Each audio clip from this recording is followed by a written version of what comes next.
नमस्कार, बिहार तक पर आप देख रहे हैं बड़ा सवाल और मैं हूं आपके साथ रोहित सिंह। चिराग पासवान के मन में क्या चल रहा है? चिराग पासवान आखिर क्या चाहते हैं?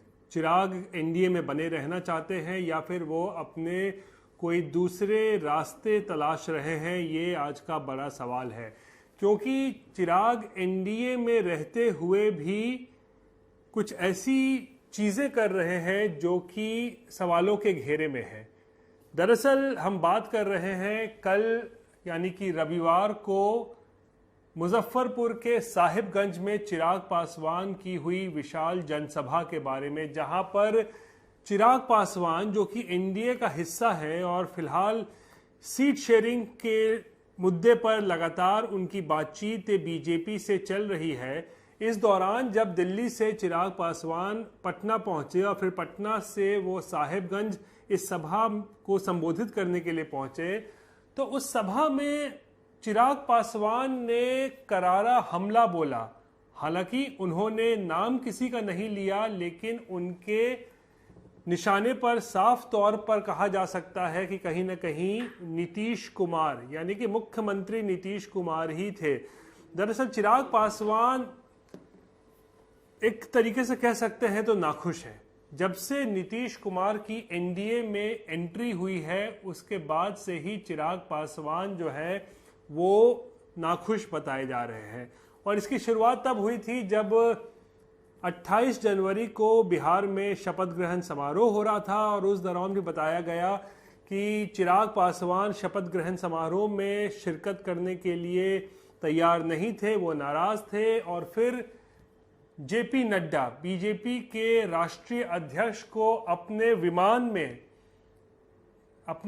में चिराग पासवान को दिल्ली से लेकर पटना आना पड़ा था और फिर चिराग पासवान जो है वो शपथ ग्रहण समारोह में वो शामिल हुए थे। लेकिन नाराजगी दूर नहीं हुई। उस दिन भी उनसे हमने बात की थी तो वो कह रहे थे कि जब भी कुछ ऐसे मुद्दे होंगे वो मुद्दे उठाते रहेंगे। दरअसल वो मुद्दे हैं, युवा के मुद्दे हैं। और जो चिराग पासवान का कार्यक्रम है बिहार फर्स्ट बिहारी फर्स्ट का, उसको भी लेकर वो कह रहे थे कि इस मुद्दे को लेकर वो हमेशा जो है वो उठाते रहेंगे, सवाल खड़े करते रहेंगे और कोशिश करेंगे कि सरकार जो है उनके इस विजन डॉक्यूमेंट को लागू करे। लेकिन कल साहिबगंज की रैली में बिना नाम लिए हुए इशारों ही इशारों में चिराग पासवान ने मुख्यमंत्री नीतीश कुमार पर हमला बोला और उन्होंने बहुत सारी चीजें कही और जिसमें उन्होंने सवाल खड़े किए बिहार में शिक्षा को लेकर, स्वास्थ्य को लेकर, रोजगार को लेकर, इन तमाम मुद्दों को लेकर उन्होंने सरकार पर जो है वो सवाल खड़े किए और इशारों में ये भी आरोप लगा दिया कि उनकी पार्टी के टूटने के पीछे की वजह भी दरअसल ऐसे ही लोग हैं, यानी कि नीतीश कुमार जैसे लोगों की ओर उन्होंने इशारा किया कि इनके वजह से ही उनकी पार्टी भी जो है वो तोड़ी गई। तो कहीं ना कहीं कह सकते हैं कि एनडीए में रहते हुए भी चिराग पासवान हमला करना नहीं छोड़ रहे हैं नीतीश कुमार पर और नीतीश कुमार के खिलाफ वो लगातार तीखे तेवर अपनाए हुए हैं। और ऐसे में सवाल ये उठता है कि क्या नीतीश कुमार के वजह से ही चिराग पासवान के लिए एनडीए में रहना अब मुश्किल हो गया है? हालांकि खबर ये आई थी कि सीट शेयरिंग एग्रीमेंट जो है यानी बातचीत जो है वो मन मुताबिक चिराग के चल रही है और शायद बीजेपी की तरफ से उनको 5 सीट देने का ऑफर भी है। लेकिन सवाल ये उठ रहा है कि क्या नीतीश कुमार के वजह से ही ये पूरी देरी हो रही है? बताया ये जा रहा है कि नीतीश कुमार के कारण चिराग पासवान को उतनी सीटें नहीं मिल पा रही हैं जितनी सीटें वो चाहते हैं। और ऐसे में बड़ा सवाल ये है कि क्या एनडीए में रहते हुए नीतीश कुमार पर हमला करते हुए क्या लोकसभा चुनाव चिराग पासवान एनडीए में रहते हुए लड़ पाएंगे? ये आज का दरअसल बड़ा सवाल है, क्योंकि ये गठबंधन धर्म के खिलाफ भी जो है ये सारी चीजें जाती हैं कि जब आप गठबंधन में एक साथ हो लेकिन फिर अगर आप गठबंधन के साथी को ही भला बुरा कहते हैं, कह सकते हैं, उनके नीतियों पर सवाल खड़े करते हैं, तो जाहिर सी बात है गठबंधन की जो एक मर्यादा होती है, जो गठबंधन धर्म होता है, उसके खिलाफ जा रहा है ये सारा मामला। और इसीलिए सवाल खड़े हो रहे हैं कि क्या चिराग पासवान अपने लिए कोई दूसरे रास्ते तलाश भी रहे हैं, क्योंकि उन्होंने कल साहेबगंज की रैली में सीधा कहा कि उनका गठबंधन किसी के साथ नहीं है, उनका गठबंधन बिहार के साथ है, बिहार की जनता के साथ है, यानी लोगों के साथ है। उन्होंने ऐसा कहा और ऐसे में सवाल खड़ा हो रहा है कि आखिर ये किस तरीके की प्रेशर पॉलिटिक्स है। बड़ा सवाल ये है कि क्या चिराग इस बयान के जरिए नीतीश कुमार पर हमला करके बिहार के साथ उनका गठबंधन है, बिहारियों के साथ उनका गठबंधन है, इस तरीके का बयान देकर क्या वो बीजेपी पर दबाव की राजनीति कर रहे हैं ताकि उन्हें मन मुताबिक सीटें दी जाएं? ये दरअसल बड़ा सवाल है आज का दूसरा बड़ा सवाल भी चिराग पासवान से ही जुड़ा हुआ है। चाचा भतीजे की जंग जो है वो थमने का नाम नहीं ले रही है और सीट शेयरिंग पर तो भूल जाइए। सबसे पहले मामला तो फंसा हुआ है हाजीपुर को लेकर।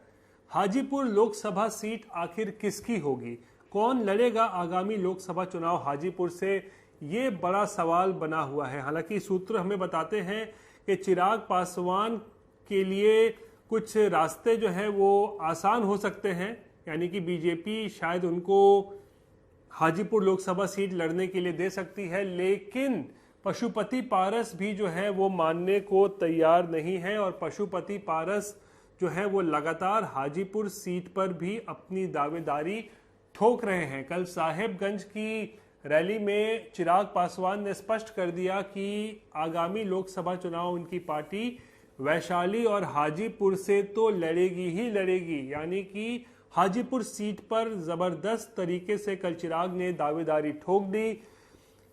चिराग की दावेदारी ठोकने के साथ ही चाचा पशुपति पारस की पार्टी ने भी पलटवार किया और कहा गया कि चिराग पासवान नहीं बल्कि पशुपति पारस जो कि मौजूदा हाजीपुर से सांसद हैं वो ही लड़ेंगे हाजीपुर से अगला चुनाव। ऐसे में जबरदस्त तकरार की स्थिति पैदा हो गई है चाचा और भतीजे के बीच में और ऐसे में सवाल खड़ा हो रहा है कि बीजेपी आखिर क्या करेगी, किस तरीके से इस पूरे कह सकते हैं पचड़े में से निकलने की कोशिश करेगी, कैसे चाचा भतीजे की सुलह कराएगी। क्योंकि अब तक की जितनी भी सीट शेयरिंग को लेकर बातचीत चल रही है उस पे दो ही मामला जो है वो दिख रहा है सामने चाचा भतीजे के। दोनों जो हैं, चाचा भी जो है वो 5-6 सीटें लोकसभा की मांग रहे हैं, उनका कहना है कि चिराग के सारे सांसद तब उनके साथ हैं। दूसरी तरफ चिराग का कहना है कि 2019 के फॉर्मूले पर उनको 6 लोकसभा सीट और 1 राज्यसभा की सीट दी जानी चाहिए। लेकिन इसी बीच हाजीपुर की जंग को लेकर भी, यानी हाजीपुर सीट को लेकर भी चाचा भतीजे में बिल्कुल जबरदस्त तरीके से जो है वो ठन गई है और कोई भी मानने को तैयार नहीं है। ऐसे में बीजेपी के लिए ही ये बड़ी मुश्किल है। बड़ा सवाल अब है कि बीजेपी किस तरीके से इस पूरे मामले को सुलझाती है, ये देखने वाली बात होगी। क्योंकि चिराग का कहना है कि हाजीपुर लोकसभा सीट पिछले कई दशकों से दिवंगत रामविलास पासवान की कर्मभूमि रही है, वो कई बार यहाँ से चुनाव जीते हैं, सांसद रहे हैं और ऐसे में जो पिता की राजनीतिक विरासत है वो चिराग पासवान ही संभालेंगे, यानी वो संभालेंगे। लेकिन वहीं दूसरी ओर चाचा और रामविलास पासवान के छोटे भाई पशुपति पारस भी मानने को कतई तैयार नहीं है। तो ये थी आज बिहार से जुड़ी हुई तमाम बड़ी खबर। बाकी की तमाम खबरों के लिए आप देखते रहिए बिहार तक और मुझे आज के लिए दीजिए इजाज़त। नमस्कार।